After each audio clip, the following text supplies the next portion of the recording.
Copshop is a new action thriller starring Gerard Butler, Frank Grillo, and Alexis Louder. In this movie, Frank Grillo plays this con artist. He's on the run from Gerard Butler, this hitman who's been hired to kill him. Knows he's not going to get away from this guy just running on foot or running away in a car, so what does he do? He strikes this cop, played by Alexis Louder. He gets arrested, he's put in the slammer, and he's thinking, okay, here in jail, I'm actually perfectly safe because this guy's not going to be able to get me. But for then Gerard Butler to get himself arrested so he can be put in the exact same jail cell as Frank Grillo. And Alexis Louder is this rookie cop caught in between both of these guys, and she has to quickly figure out which side she's on as they're both pleading their case for her to help them. I knew little to nothing about this movie. I never saw a trailer for it. I didn't know the plot of it, but I hadn't been back in the movies in a while, so you know what?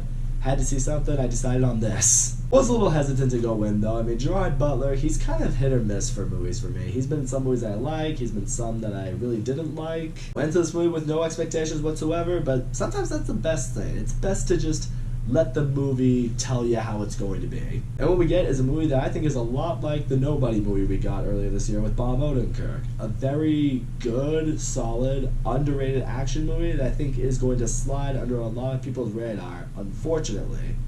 I had some fun with this movie. First of all, let me get into the lead actors in this movie. Gerard Butler and Frank Grillo are both really good in this movie. Not only do they both play their characters very well, but neither character seems like a complete and total hero, if you want to put it that way. I mean, on one side you have a con artist, on another side you have a hitman. They've both done some very shady shit that have you saying, okay, neither of you are the clear-cut good guy. On one side, you have Frank Grillo, who is pleading to Alexis Louder, hey, come help me, this man is going to kill me. And then on the other hand, Gerard Butler is trying to tell this rookie cop, no, you're gonna let me after this guy, let me kill him, because the longer he's alive, the more everyone here becomes in danger.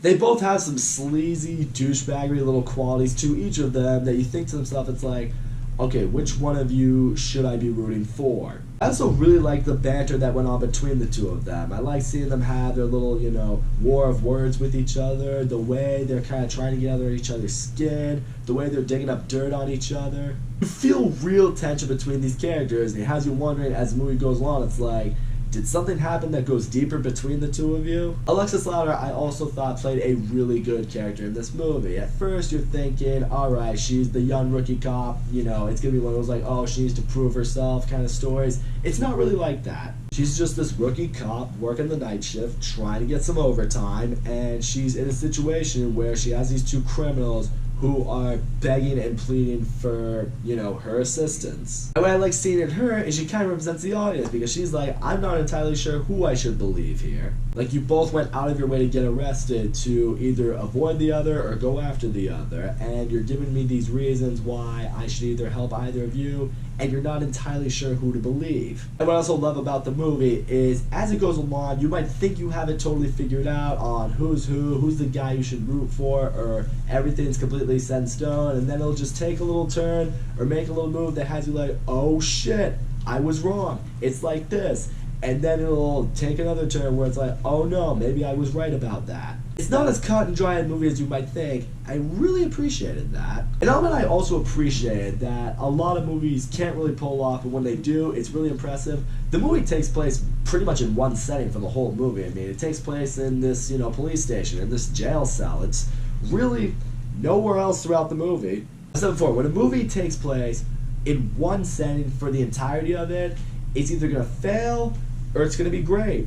In this case, I thought it was great. It was simple, it was focused, it was contained, and it worked really well. It was executed as well as you could. I will say, I feel like this movie is a little bit more thriller than it is action. It's marked as an action thriller. There's not a whole lot of action in this movie. If you go in this expecting, a giant, gunfight between Gerard Butler and Frank Grillo, you'll be disappointed. It's a thriller with a lot of tension and a lot of build-up and a lot of making you second guess on what's what. Once you get to the final act, there is a lot more action, but it's not so much an action thriller. So I will say, as far as action goes, there's not a whole lot of it, so if you were hoping for that, you might be a little disappointed by the movie. I guess as flaws in the movie really go for me. I mean, as far as pacing goes, the movie flows very well, but it does that thing where the ending of the movie happens and you think it's done, and then they kind of just drag it out a little bit, and you think to yourself, it's like, Are they going somewhere? Is there a reason they had to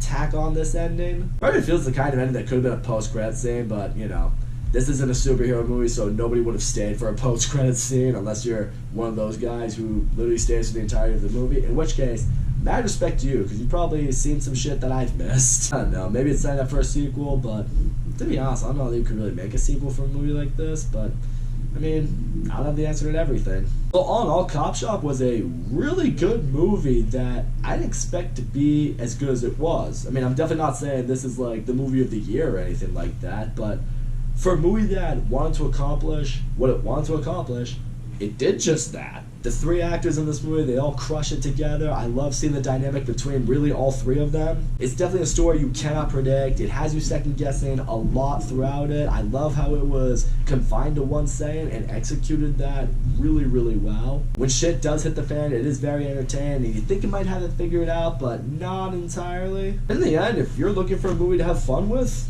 this is the type of movie you should go see. Yeah, pretty simple review, but this was a simple movie that accomplished what it needed to accomplish. Glad I saw it. That's all I gotta say, guys. Thank you so much for watching my video, and as always, don't forget to leave a comment, like, subscribe, and I will see you all next time.